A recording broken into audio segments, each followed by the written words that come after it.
Welcome back to the show. Now, prior to the break, you just saw a snippet, just a part of the Go Peace documentary, and we're going to talk to Helen Paulino and Sarah Dimla about that project.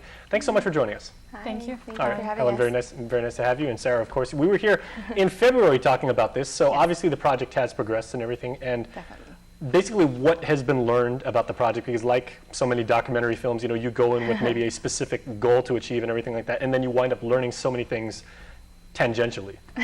Well, having us here really helped us putting the word out there that there is a Partnerships for Success grant out, and we've had very successful village meetings doing outreach to the community nonprofit organizations, telling them that there's an opportunity for them to be involved in prevention and that they can be partners with the Peace Office. So, so far we've had 3 who's officially on board. We have Rotaract Club of the Marianas, we have GALA, or the Guam Alternative Lifestyle Association, also the Guahan Academy Charter School. So far we are continuing our efforts in reaching out to other nonprofit organizations to also be partners with the Peace Office for prevention. Okay, now Helen, what have some of the challenges been, and what has been the most demanding part of managing this whole project? Because again, this isn't something that you're just knocking out over a 2-week period. This is actually a very long-term project, and it has to be dealt with as such. Well, we're working with nonprofit organization, and we do have some paperwork involved sometimes. So we're trying to pave the way for the organization to apply for the funding. We provide a lot of support and technical assistance to get that working through our office.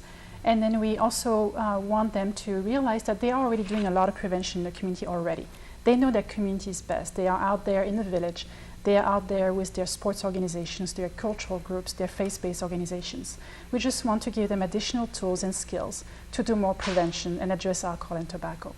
So the challenge sometimes is to just say, come through the doors, come to our office, and then be willing to learn. And most of them are. They're ready to do that. Oh, excellent. So, what would you say, Sarah? What have some of the challenges been as far as you've been involved? Because when you were last year, we were talking about there's a lot of work ahead, and Right. mapping everything out and saying, okay, we're going to do certain villages and certain regions at certain times and everything.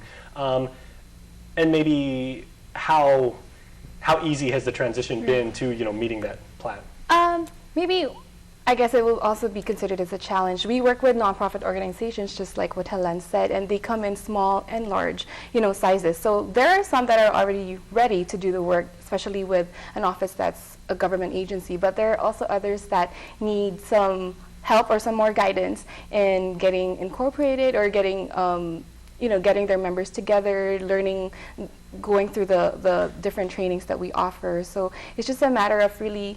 What we really started off with is, if you believe that you can be part of this prevention, if you really want this vision to come into action by 2019, just get in the door, just partner with us. And we help, the Peace Office staff are really very helpful. We work with each individual community group so that we all can succeed in putting this plan into action. Mm-hmm. And I guess when you think about it, 5 years for a 5-year plan, that's not a very long period of time when you're trying to achieve goals, this broad and everything, because you're dealing with problems at the civic level, and the various things that you talk about in the film and everything. So, is 5 years a achievable goal? It is an achievable goal. First, as they move forward, we also want to share with them that they're not alone in doing this. So they'll engage with us as one organization, but along the way, they might see they have common goals amongst different organizations, and they may end up partnering with each other more often and network a lot. And we'll encourage that and do everything possible in terms of training to bring them together and join forces. And in terms of 5 years, yes, it's a stepping stone. They will most likely do an impact. They will probably change certain things on Guam. We hope that they'll help reduce alcohol use on Guam amongst our underage youth or amongst the adults, and also impact tobacco. We truly believe that can happen. But we also want to give them the skills so that when we are not there anymore, maybe we don't have the funding to continue, they will have the skills to apply for additional grant.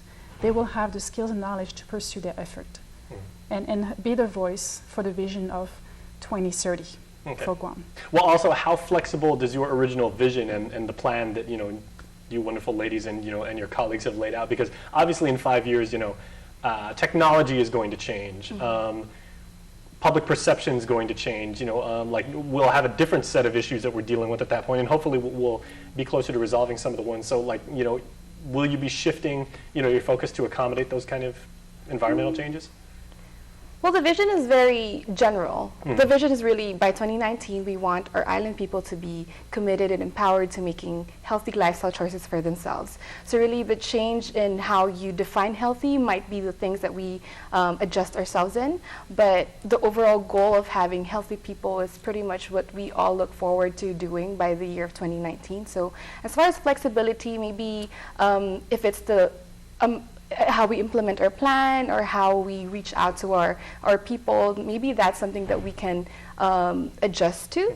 But the vision is pretty much general, I think. Yeah, because I'm thinking too, it's like, like you ask the average Guamanian here, and 2 years ago, practically nobody here knew what gluten-free was, or, the whole Zumba movement, which is, wildly popular right now. Nobody knew what it was, 5 years ago.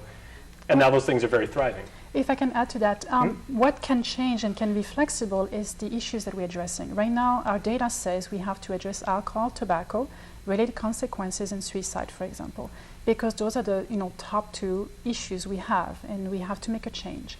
But in a few years from now, if we see that other substances need to be addressed, we could definitely make a change in our plan.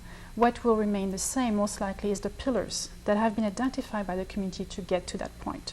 So when they tell us they want to engage, different community members, they want grassroots engagement, they want youth empowerment, strong leadership, those pillars for success can be applied throughout the different issues that we have on Guam. Okay, well, real quick, ladies, maybe one sentence from each of you before we go to commercial. And we'll start with you, Sarah. What should people take away if they watch the doc?